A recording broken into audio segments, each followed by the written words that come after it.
Have you ever dreamed of an ancient city, a mysterious road, or a room filled with details, yet you were absolutely certain you had never been there before? And still, when you woke up, it felt familiar, like a place you had known long ago. What if I told you it might be more than just imagination? That some psychologists, and even spiritual traditions, believe these dreams could be windows into memories far older than your current life, maybe even from another lifetime. Today, we're diving deep into the fascinating phenomenon of dreaming about places you've never visited. We'll explore what science, psychology, and spirituality have to say, and maybe even uncover what your mind is trying to tell you. Before we begin, hit that like button, subscribe to the channel, and share this video with that friend who's always talking about déjà vu or past lives. Because what you're about to hear might change the way you see your dreams forever. When we dream of familiar things, the home we grew up in, a friend from work, a street we walk every day, our brain is simply reorganizing real memories. But what about those completely new places that, strangely, feel like memories? Carl Jung believed our unconscious doesn't just store personal experiences, but also universal images and symbols, almost like we're connected to a shared memory of humanity itself. This might explain why you dream of a medieval village, a faraway temple, or an unknown ocean, and somehow feel you've been there before. These dreams often come packed with sensory detail: the roughness of the walls, the scent in the air, the sound of the wind. They can be so vivid that when you wake up, it's hard to believe they're not part of your real biography. And it's that mix of strangeness and familiarity that makes us ask, where is this coming from? From a psychological point of view, there are a few possible answers. Sigmund Freud saw every dream as a disguised fulfillment of a repressed desire. The unknown setting could be a mask your mind uses to express emotions or wishes you don't want to face head-on. Jung, on the other hand, spoke of a collective unconscious, a storehouse of symbols and archetypes inherited from all of humanity. Those ancient cities or mythical landscapes in your dreams might be part of that shared inheritance. And neuroscience offers another take. During REM sleep, your brain is flooded with random signals. To make sense of them, it pieces together fragments of real memories, things you've seen in photos, films, online, blending them so seamlessly that the result feels like a perfectly real place. But science isn't the only lens here. Many spiritual traditions see these dreams as glimpses into past lives, moments when the soul lets slip a fragment of somewhere it once called home. There are countless stories of people dreaming of the same mysterious place over and over, only to one day stumble upon it in real life, on the other side of the world.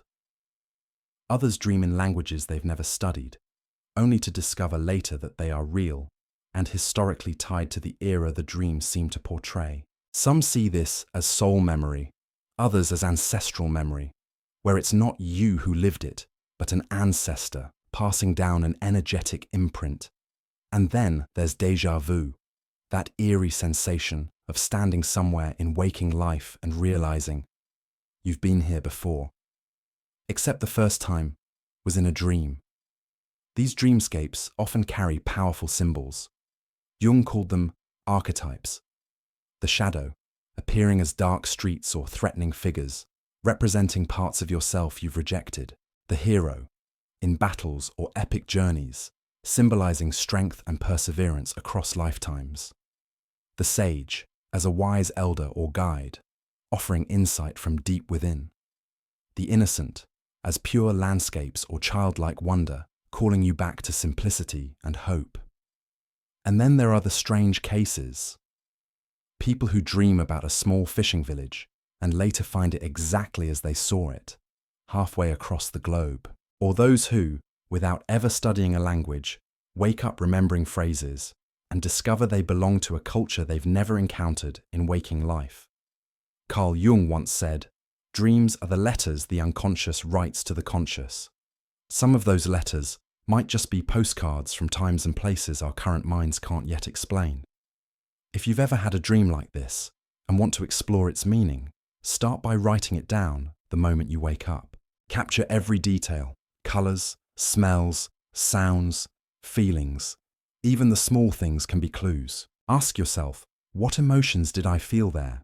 Were there any symbols or strange objects? Did the place remind me of a certain time or culture? Look at it from two angles. Psychologically, what in your current life could these emotions and symbols represent? Spiritually, could this be a fragment of a story your soul is still carrying? Some people even try targeted lucid dreaming. Before sleep, they visualize the place they saw and set an intention to return to explore it further. Many claim to uncover new details this way, like conversations, names, and histories that add depth to the experience. In the end, whether you see it as a creation of the mind, a gift from your ancestors, or a memory from another life, the most important thing is the message it brings to your present. Maybe that mysterious place isn't just a backdrop in your dreams. Maybe it's a key, one that unlocks hidden parts of who you are and who you've been.